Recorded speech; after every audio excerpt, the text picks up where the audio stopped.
Is lovely. We've got some clouds here in Florida, and we're expecting some thunderstorms. So what can I tell you? Shabbos is going to be a washout, but it's all right. So it's a joy to be able to study with you all. Many thanks to Rabbi Davids for the invitation to teach. He's, I know, doing some traveling right now. I think he's got a couple of family simchas that he is attending. And he reached out to me and asked me if I would be willing to pinch hit, and I said I would be happy to. And so it's a joy to have this opportunity to study with you all. I hope you are well. I hope Passover was crummy for you all. Crummy, yeah, all right. And I hope that the spring and summer are shaping up to be wonderful for each and every one of you.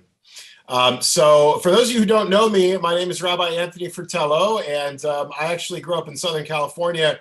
Although not a member of either Wilshire Boulevard or a university synagogue. Actually, I was a member of a synagogue in Orange County.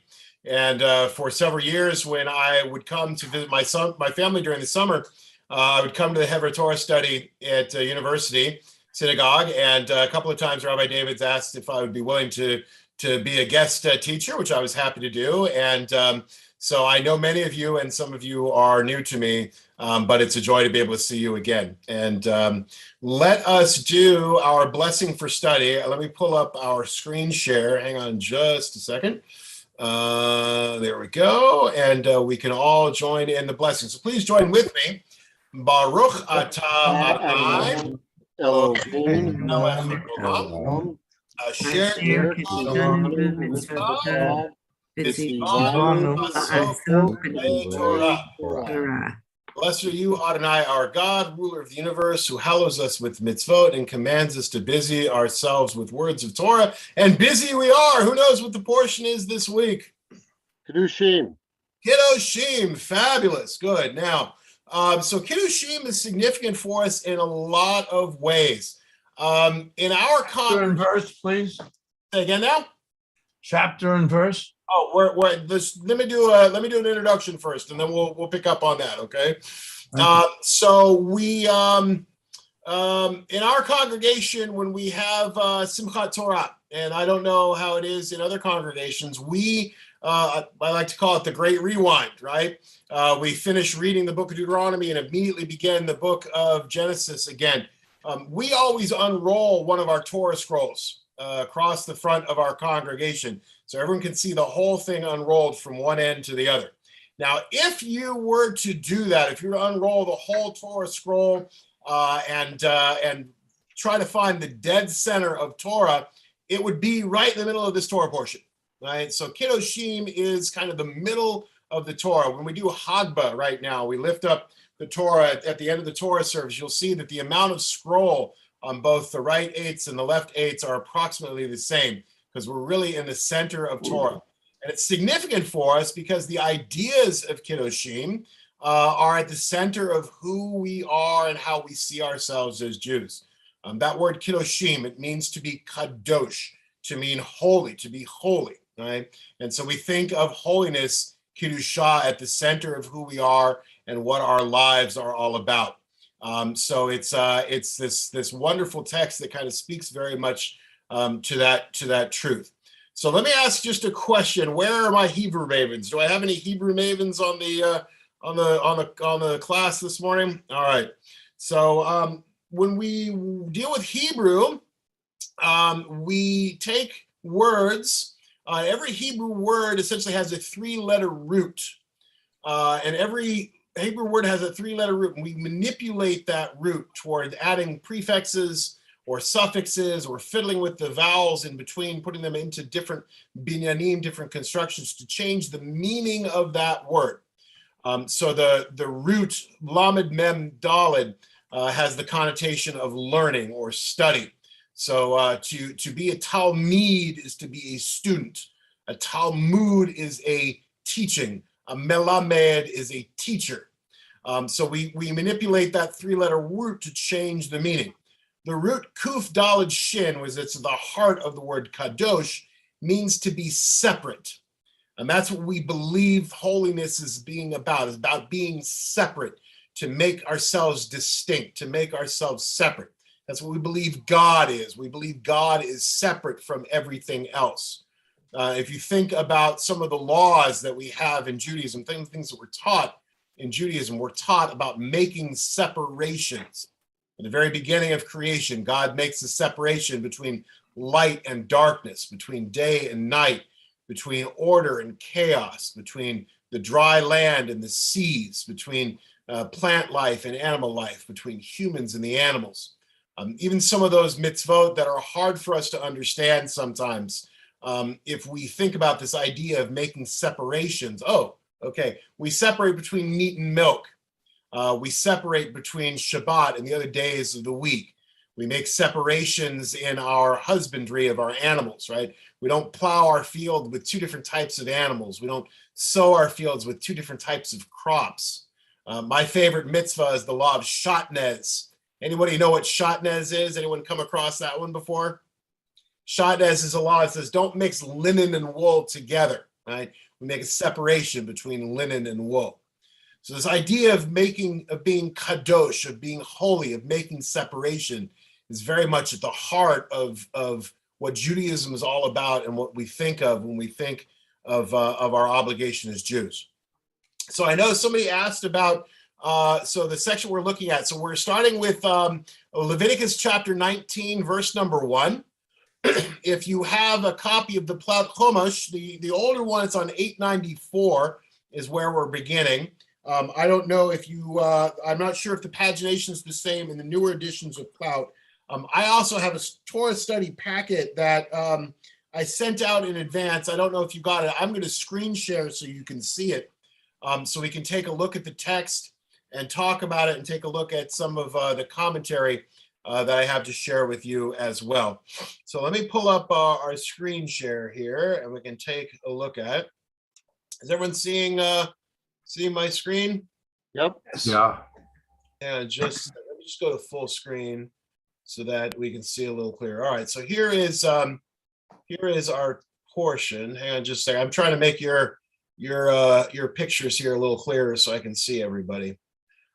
So listen, as we go through this, if you got a question, if you got a comment, if you want to ask something, please raise your hand or shout or throw something at me.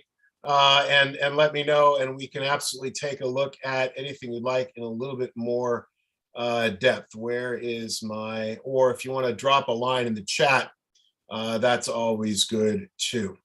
All right, so let me just ask, when you guys have been doing the online Torah study, has Rabbi Davids been reading the English? Has he been asking one of you to read the English? How have you guys been doing it? Both. We rarely, when we read, it could be either. We often end up reading one verse or less. Okay.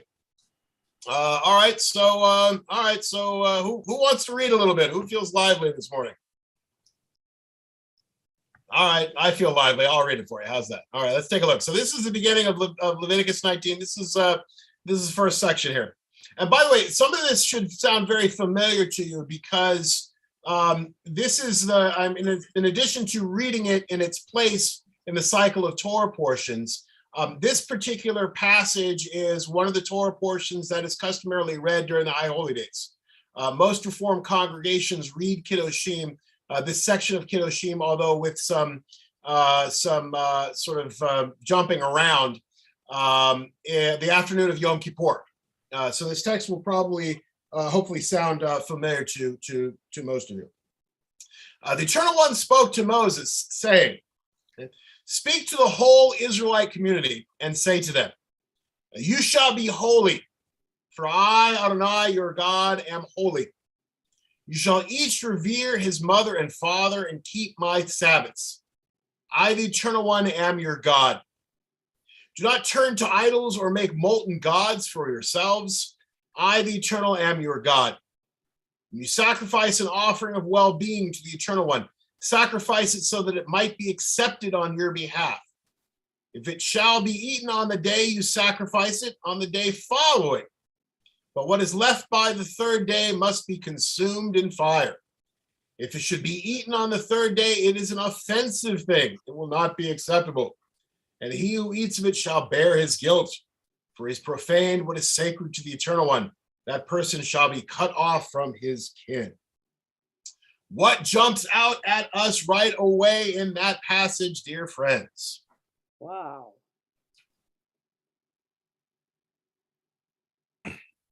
See something in there. Yes, sir.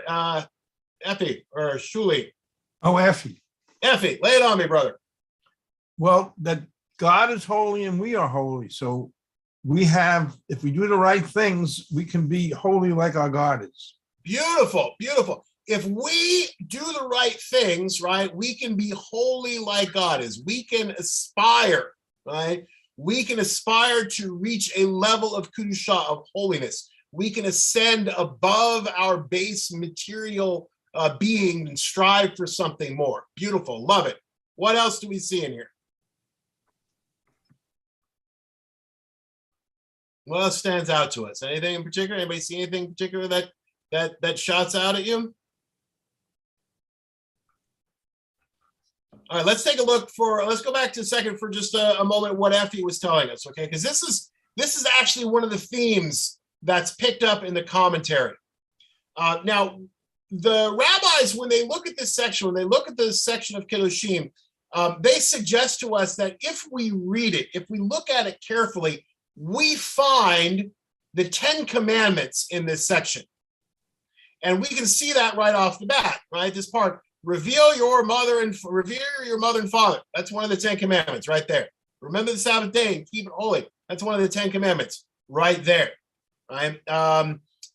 Don't make molten gods or idols for yourself. One of the 10 commandments right there. Tradition teaches us that when we look at this section, we actually find all of the 10 commandments mentioned or referred to or reinforced in this portion. I want to bring your attention to the Commentary of Grasonities. This is Rabbi Levi ben Gershon that lived in the 13th and 14th century, who basically said that same point or underscored that same idea that Effie had said a moment ago. You shall be holy, for I, Adonai, your God, am holy. That is, right? You must keep yourselves apart from the material world to the extent in which you can. In this, resembling me, who am completely free of materiality. The idea that God is above us in terms of being a being that is unlike who we are. Right? God is wholly spiritual. There's nothing material about God in any fashion. And we as humans who want to aspire to be more than what we are, we're supposed to try to grow beyond our base material nature.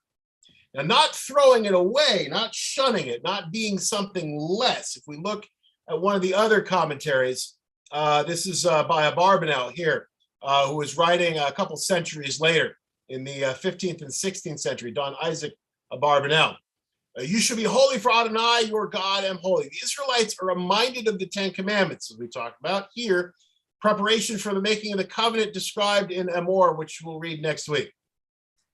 They must, and this is a fascinating idea. Look at what he says here. They must accept these limitations not in the style of those philosophers who deny their bodies on behalf of their intellects. Now, Abarbanel, like many of the other Jewish scholars who were writing in the late medieval, early Renaissance, were highly influenced by Greek thought and Greek philosophy that had come to them through the writings and the scholarship of the Muslims. When we think of somebody like Maimonides, or even Nachmanides to a certain extent, or Abarbanel, and certainly Spinoza beyond him, these were all thinkers that had been heavily influenced by the Greek ideas that had been relayed to them through their Muslim contemporaries. So Abarbanel is familiar with this idea that the Greeks had, this idea of sort of denying their physical nature in pursuit of their more intellectual, spiritual sides. Abarbanel is not saying we're not supposed to deny our bodies. This is not sort of self-mortification. This is not trying to pretend that we're not physical. Rather, we're trying to behave in such a way that we emulate God, a God who does not get caught up in material things, but rather strives to be above and beyond our base nature. That's what we're supposed to strive for, at least from the way that Abarbanel sees it, the way that he understands that. You with me? So far, so good. Any thoughts, comments, ideas about that? We're good. Listen, if I'm losing you, if I'm going too fast, if I'm not going in the direction that you're comfortable with, y'all gotta let me know here. All right? Well, is part of that a recognition that even if we can be holy, we can't be God? Absolutely, absolutely. In fact, there's a section, there's a comment that we're going to read a little bit later on that sort of touches on that point, which is not necessarily in this section that we're dealing with. It's a little bit beyond, but it actually harkens back to that idea that strive as we might, we can approach godliness. We can approach godliness, but we can never attain it. I'm reminded in some ways of the Buddhist tradition, and here we have to be very careful, mainly because Buddhism doesn't quite have a God concept in the way other faith traditions do.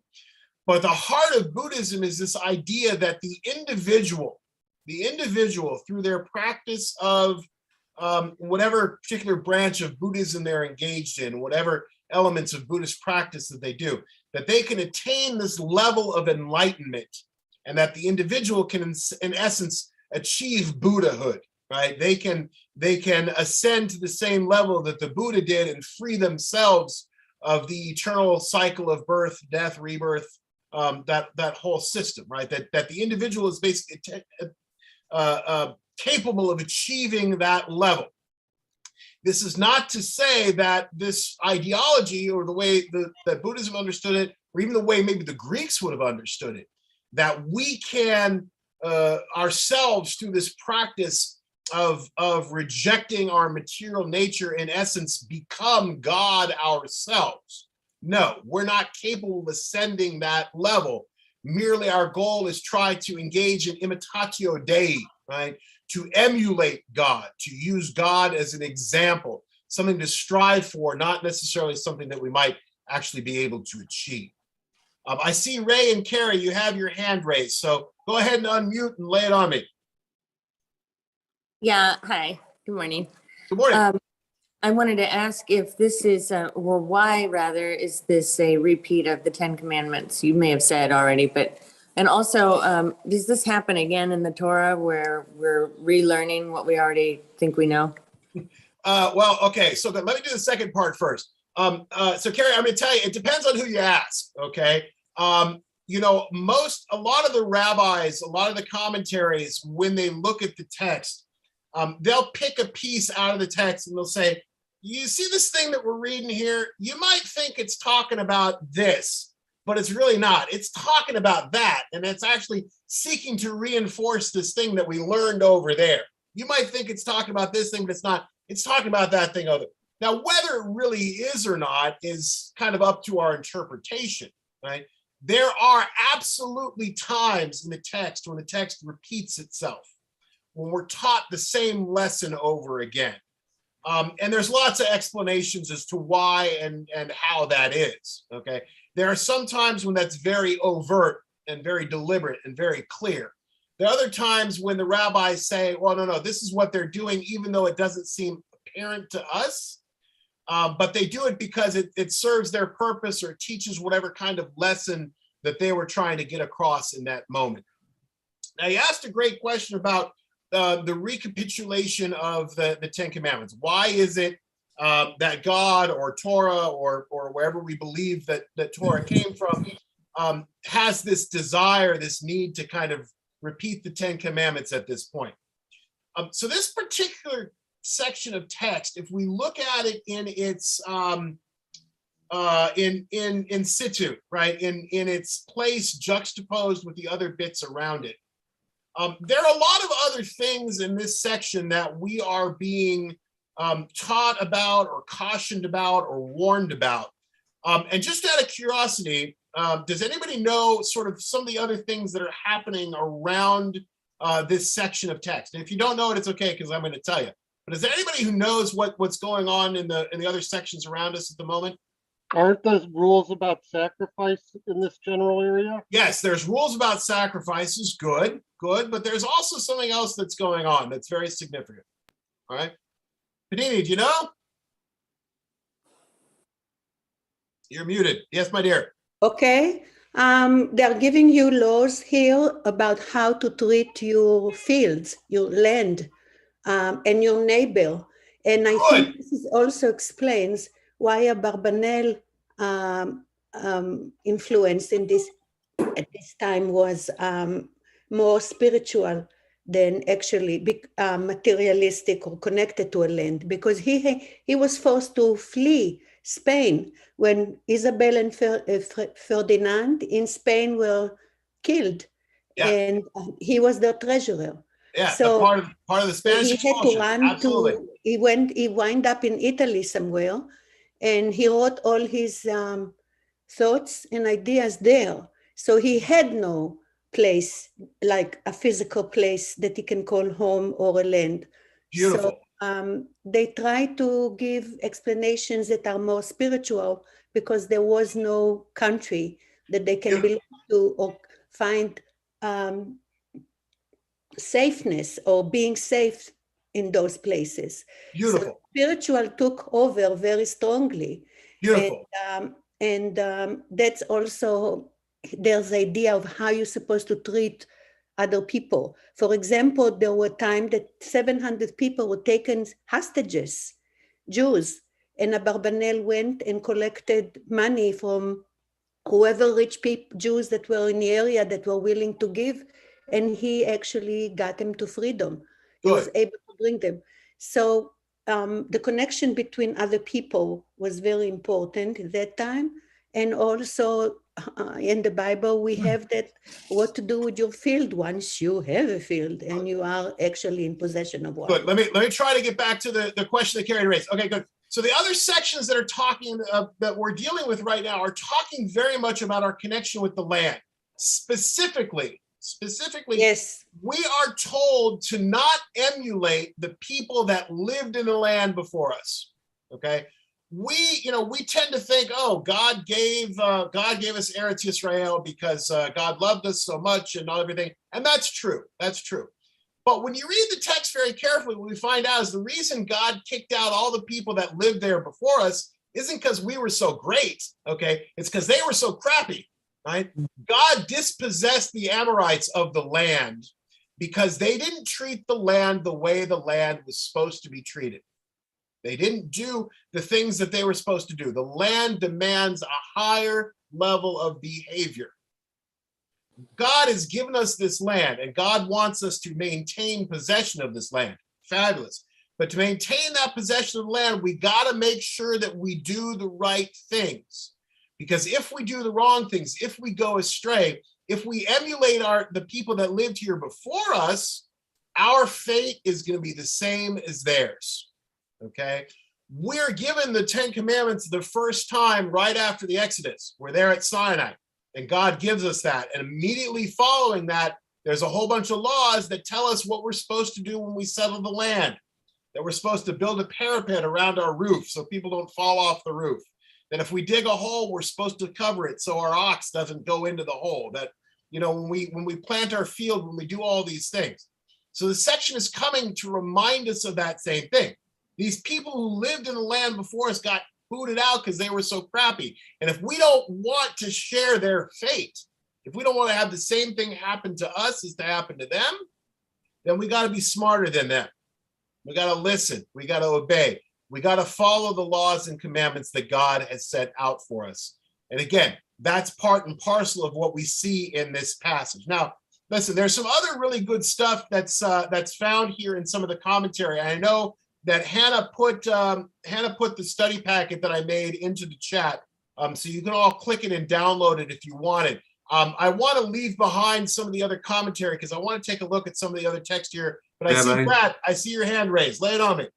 Yeah, I'm going back to the very first words here. Fabulous. Let's do it. And it seems like holiness is a communal activity and not so much an individual activity. Who is the you? Because it begins, speak to the whole Israelite community and say to them, you shall be holy. So, we're dealing here with a very communal action, and not so much an individual Good. Thank All right. So let's take a look then at this is if you look at the screen share right now, this is a commentary by Nachmanides. All right, Nachmanides lived about 100 years after Maimonides, completely different guy. They're both Onides. Don't let it throw you. So Nachmanides is writing about 100 years later. Nachmanides has a much more different approach to his commentary than some of the other sages did. Nachmanides tends to take a much more traditional, conservative, let's say with a small c approach than some of his other peers did. But he asks that exact same question, Brad. All right. Speak to a whole Israelite community. What's meant here? Our sages said long ago that this section of the Torah was spoken in, look here, full convocation. Okay.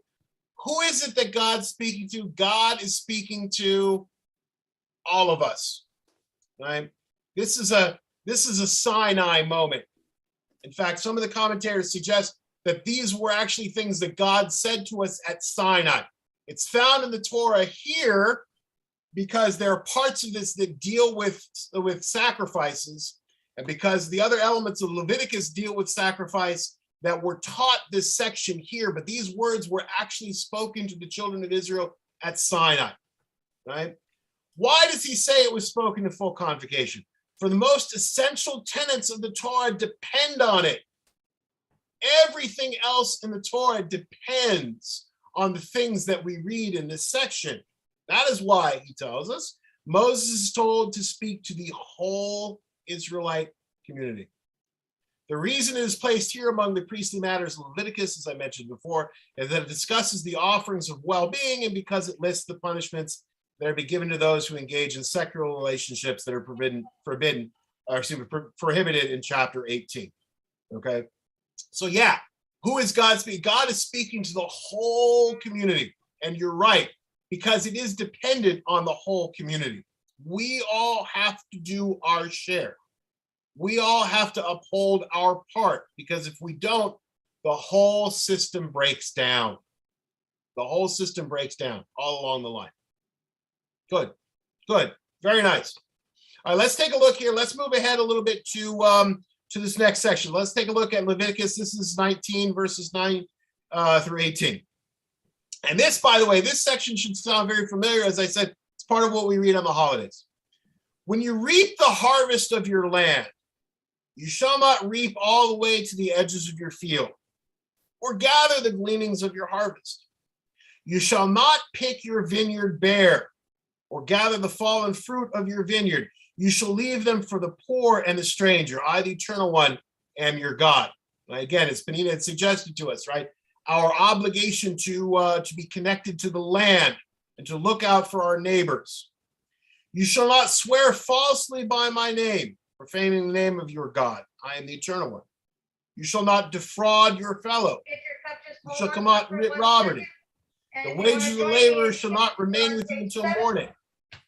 You shall not insult the deaf or place a stumbling block before the blind. You shall fear your God. I am the Eternal One. You shall not render an unfair decision. Do not favor the poor or show deference to the rich. Judge your kinsmen fairly.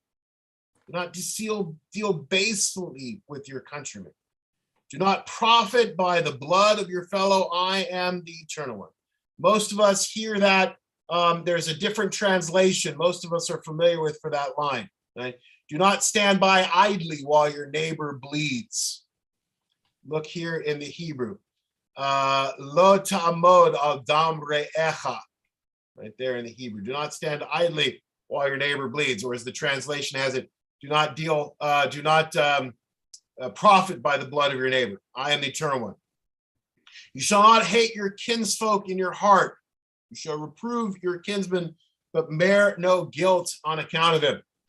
Do not take vengeance or bear a grudge against your kinsman, but love your fellow as yourself, for I am the Eternal One. Okay? Awful lot in there. But again, if we look very carefully at those words, they speak to some of these ideas that we see in the Ten Commandments. Okay? I, the Eternal One, am your God. Do not deal falsely with one another. Do not swear falsely by my name. Do not commit robbery. Okay? These things are repeated again and again and again.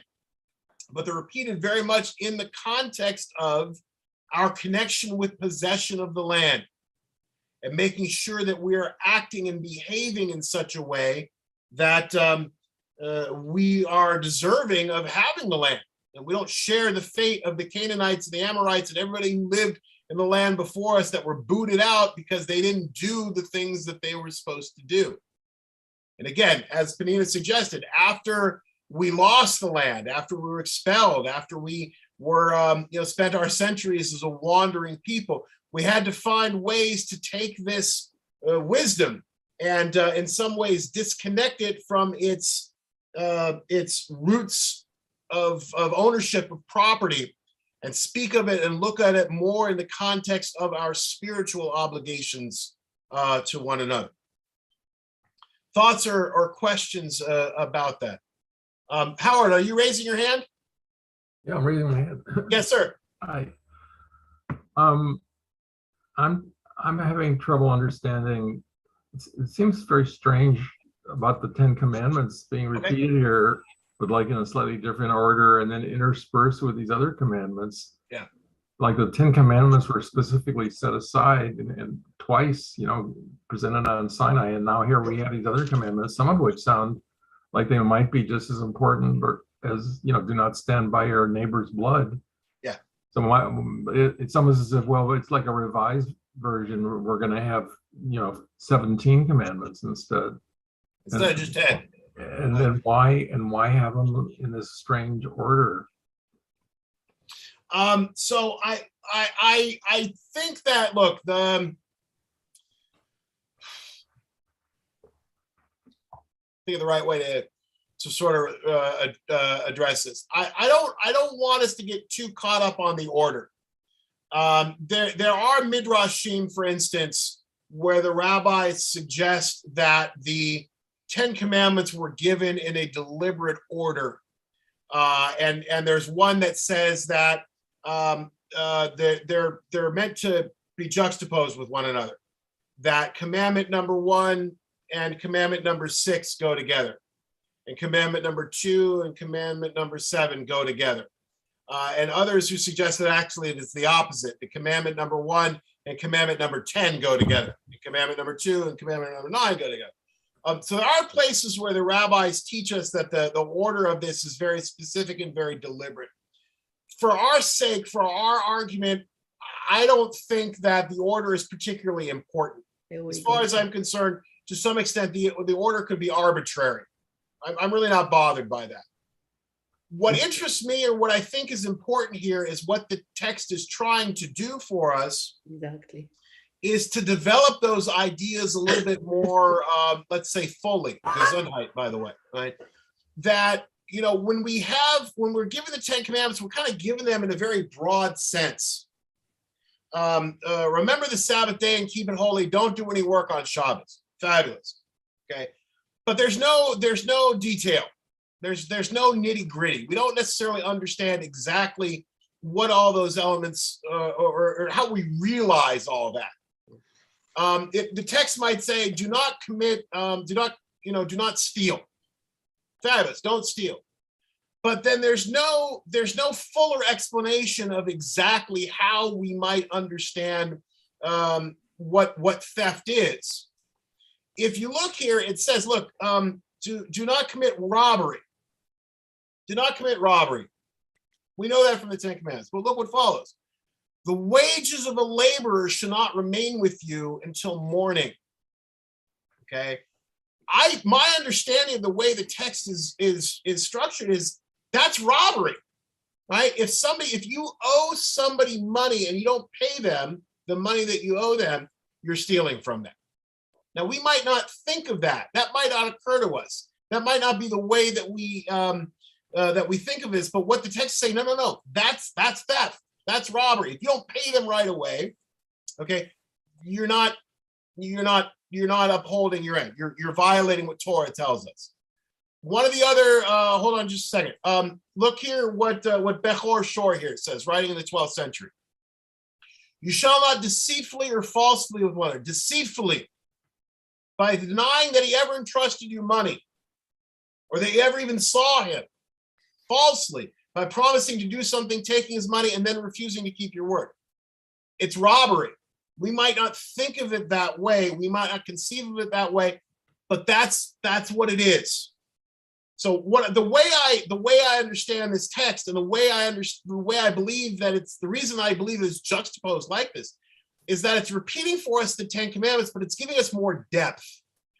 It's giving us the 10 Commandments with a view from 30,000 feet, okay? And this is the view from the ground level, where we're actually dealing with the tachlis.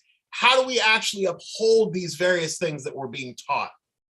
And a lot of the commentaries, when they start picking this section apart, they say, yeah, that's what it's trying to teach us and lead us to understand in this section. Now, I know people have got their hands raised. I'm going to go in order based on how you are on my screen. Okay, this is nothing. I'm not making any kind of value judgment. This is how you're popping up on my screen. Okay, so I've got Mara and Harv first.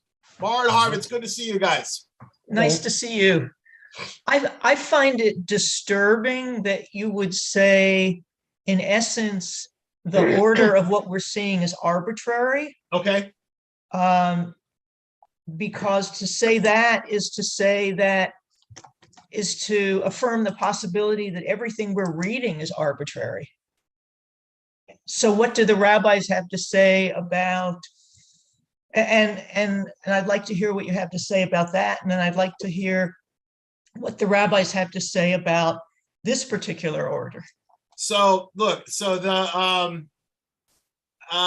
maybe I was too flip in saying it was arbitrary. What I wanted to get across is I think it'd be very easy to get ourselves lost in the weeds. Right? I think it's very easy to get ourselves lost in the weeds with this kind of stuff. And look, there's a reason why Jews have been studying the same stuff for 3,000 years. And here we are 3,000 years later, and we can still have a class and a conversation about it. Is because there's always more that we can find. There's always more that we can see. There's always more that we can say. When I made that line about this being arbitrary, what I was trying to say is I don't want us to get too lost in that argument, because we're gonna end up arguing that point for the rest of the morning, which really isn't what I wanted to do. And this is actually what we're still ending up doing. So I guess that's my bet. The hows and whys these things are structured, or the hows and whys they're juxtaposed as they are. The rabbis find meaning in that. From New York, remember? But like many things, they find reason in that when it serves their purpose. They find reasons in that when it helps to reinforce whatever point they're making. If there's not necessarily a point that they're trying to make, they may not raise that question. I presented some bits and pieces of the commentary for you as part of our discussion. This is not meant to be an all-encompassing presentation. These are not all the comments that are made about this section. This is just a handful of ones that I thought were interesting that I wanted to present to y'all. There are other places where the rabbis may take up that question and talk more depth about it. I'm not in a position right now where I can say, this is what they say about this one, and this is what they say about that one. I'm sure they exist, but at the moment, I can't give you those answers. What I can say is if it serves to make an argument, if it serves to prove whatever point that they're driving at, they'll find a way to make it. And if the juxtaposition of the text is a way to do it, they'll go there.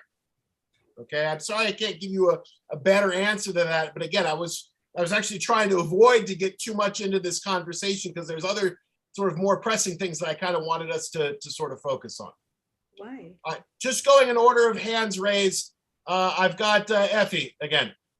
Yes, this second word says the laborer, you should pay him the same day. Well, in the modern society, we either get it paid once a week, every other week, once a month, etc. Yeah. What do the Orthodox do about that statute? Having not been an Orthodox Jew nor played one on TV, I'm not sure I can give you an answer to that.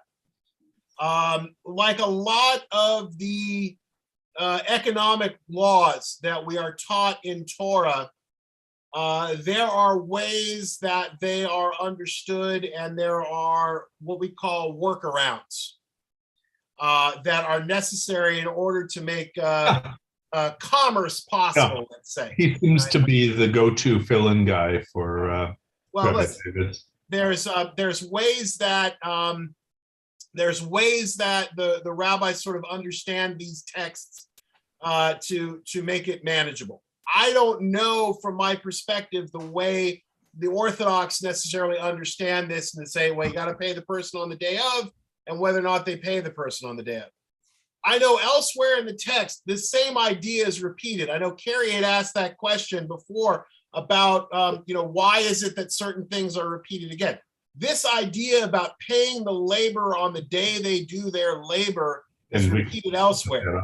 We see it in Exodus. Right. We see it again in Deuteronomy, right? It tells us, do not go to sleep in your neighbor's pledge, right? If somebody comes to you and is in dire straits, and the only thing they have to pawn is their bed, okay? You got to return it to them at night so that they have somewhere to sleep, okay? And then they give it back to you again in the morning. You can hold it in pledge for whatever it is they owe you, but you can't deny them the right to have their clothing or a place to sleep.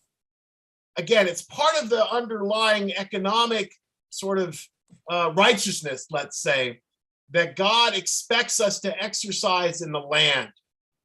Remember, like we talked about before, the land demands a certain level of observance. The land demands a certain level of righteous behavior. And we're supposed to act in such a way that we deserve, that we merit having possession of the land. And that extends to our economic affairs as well. Merle, you have your hand raised, my dear. Yeah, I'm thinking with this whole discussion of order, I guess there are two things here. One, that when I look at all I guess I've never looked at what the order is. I've just looked at that we're supposed to do these things. Sure. So, and if they keep reminding us, and they use a different language that they keep reminding us, then that's okay too, because one language may catch your head where another language or another way that it's verbalized or written, you may gloss right over it. The other thing that I'm thinking is earlier, like 2 pages ago, they kept talking about not being, or being a minimalist, not being materialistic. And I look at that with the 10 Commandments or any pieces of what's written here. And I think that's a big part of doing what you have to be a part of God or to be with God, is that you can't be overbearing and non-materialism goes a long way, and it can go with personality behaviors as well.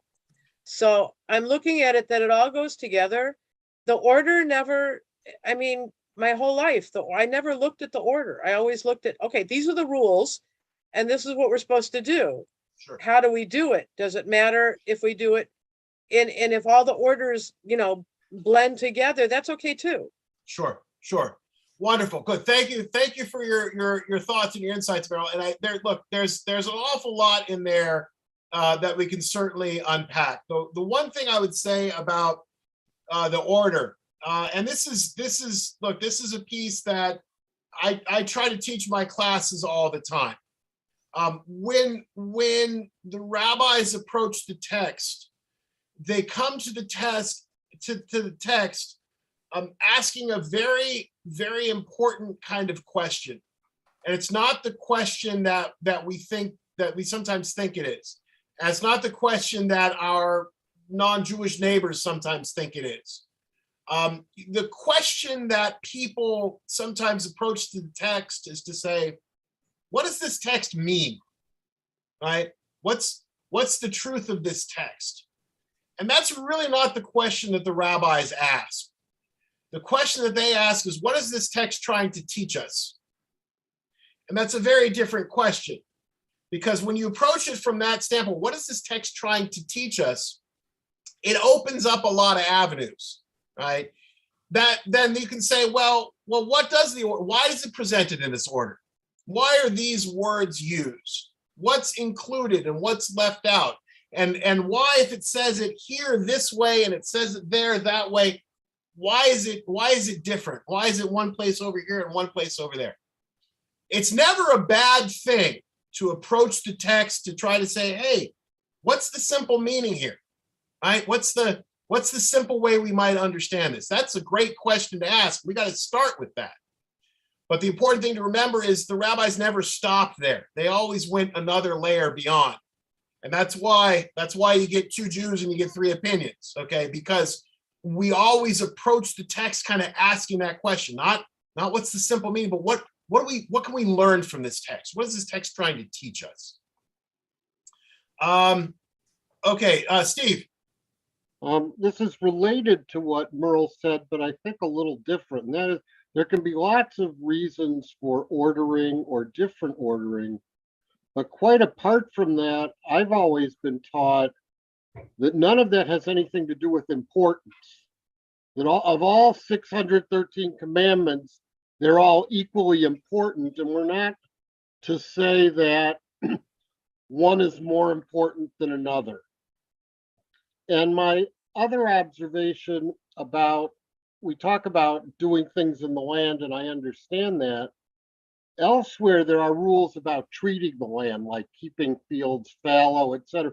Here, everything about the land really isn't about the land, but about the land just being an implement for treating other people in a certain way. In terms of why you don't pick the corner of your field, et cetera, et cetera. It's not really for the protection of the land, but has to do with how we are relating to the stranger and the poor, et cetera. Okay, yeah, I hear what you're saying on that point, and there is some truth to that.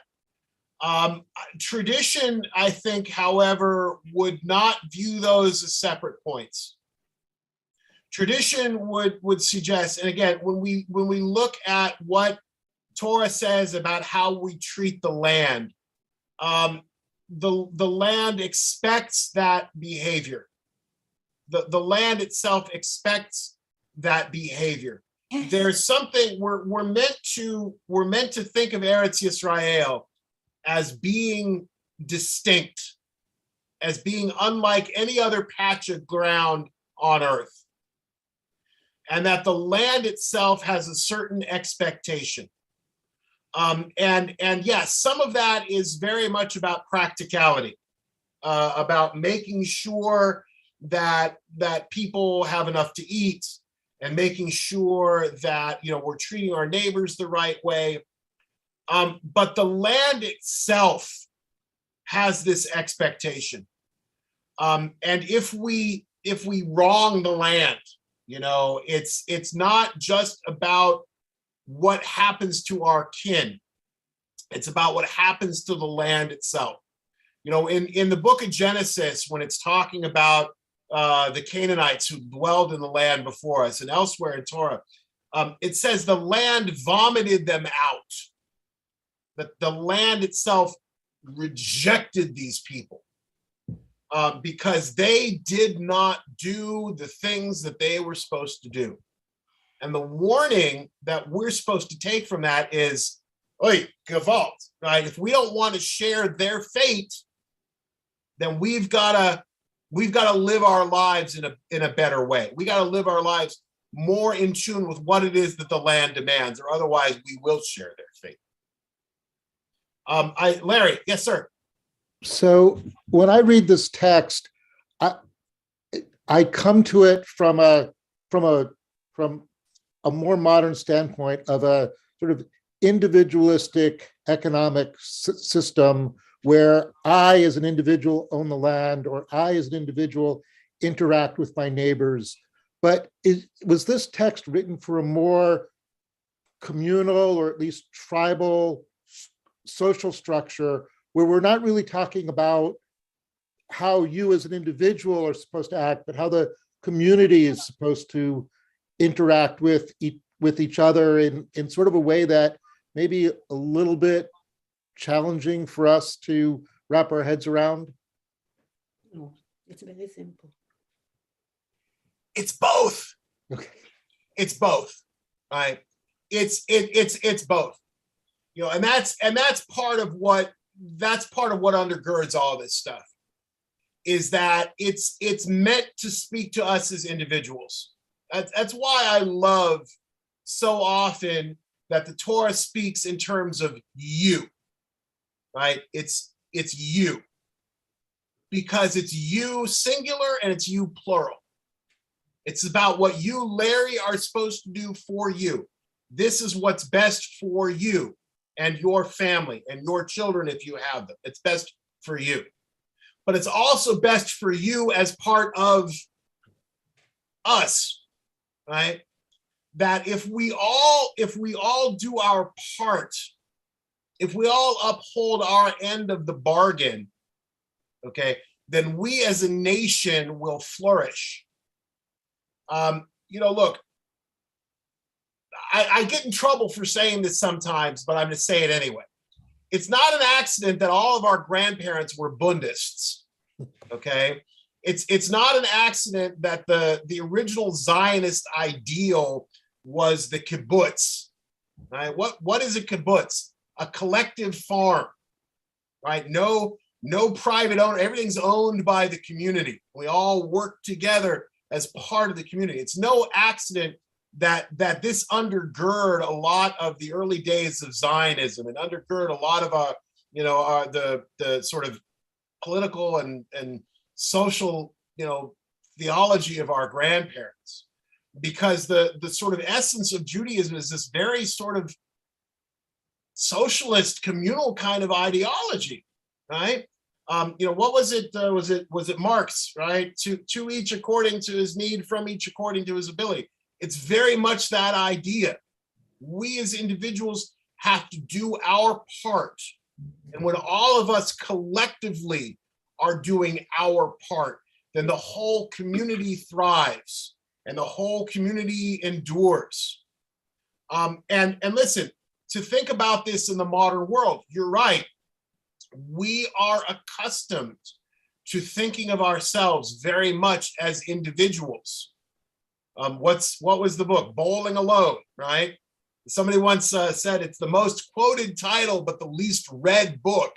Okay, everyone understands this book that was written and this idea that once upon a time people joined bowling leagues, but nowadays everyone goes bowling by themselves. That in prior generations, we thought of ourselves much more collectively, and nowadays we think of ourselves much more as individuals.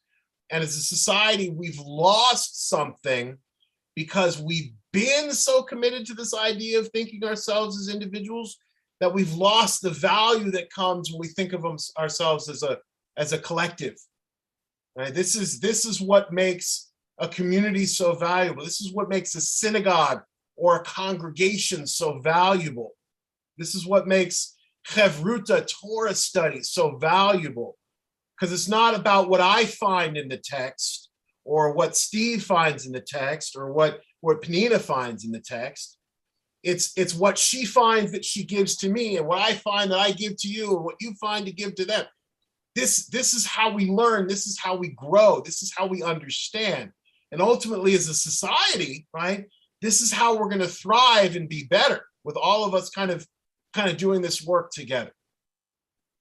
So listen, I want to be very mindful of the time, because I know that has been explained to me. It's custom to do the yard site list and the Kaddish at the end, and I want to be mindful of the time and not go over, because I don't want to wear out my welcome. Brad, I see that you still have a question. I make you a promise. If you send me an email, I'm going to type it here in the I'm going to type it here in the chat. Okay, so send me an email and I'll answer your question offline. I promise. Okay, but we've got to go now to our. Hang on just a second. Let me see if I can find it. We're going to go to. Wait, hang on.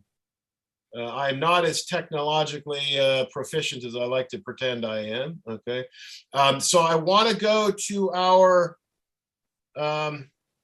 our yard site list, just a couple of brief announcements. So these are some announcements from the congregation. So a happy Mother's Day to all of you, to Thank you. all of the moms that are online. A very happy Mother's Day to you. You are encouraged to check out the daily and weekly emails that come from Wilshire Boulevard Temple, which contains schedule for classes and everything. There truly is something for everybody, so make sure to keep looking out. If you're not getting at the daily emails, there is more information to be found online. So please hit up www.wbtla.org, WBT at home. You will find information about all the offerings that are happening at the congregation. So please reach out and find ways to be involved.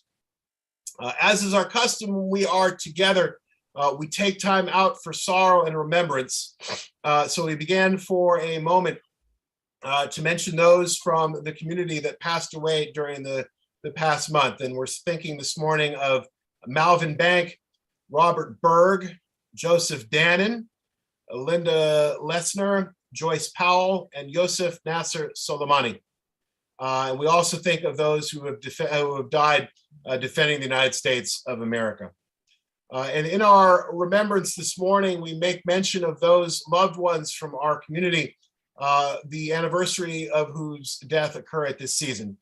This morning, we are thinking of Pauline Adler, Frank Alpert, Louis Applebaum, Aziz Arashuzadeh, Ruth Astor, Ida Barkin, Irene Bestheim, Dolph Baum, Louis Bauman, Rose Bauman, Victor Behar, Zach Bell, Donald Burkus, Bert Blauner, Tony Block, Harry Blumkin, Francis Balkanek, Tamar Bornstein, Richard Browerman, John Catafo, Benjamin Chekanow, Joseph Chisek, Mona Cohen, Solomon Cohn, Theodore Copeland, Seymour Corin, Norma Daum, Bruce Arthur Devlin, Gordon Dishler, Dorothy Urich, Ray Fedelson, Esther Feldman, Daniel Feldstein, Ben Fenton,